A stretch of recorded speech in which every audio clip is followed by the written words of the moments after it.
May tatanong ako sa'yo, ngayon sasagot ako. Wala pa akong tanong. Wala akong sagot. Eto na yung tanong ko. Nasaan? Anong ginagawa mo? Hinahanap yung tanong. Nakita mo? Sasabihin ko yung tanong. Sasagihin mo? Oo. Eto ang una kong tanong. Eto ang unang sagot. Ano ang pambansang hayop ng Pilipinas? Tatay ko. Hindi. Hindi tatay mo. Sino ka? Nanay ko? Hindi rin. Eh, sino?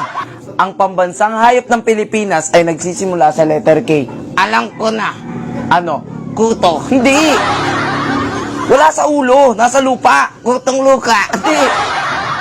May sungay. May buntot. Okay? Ha?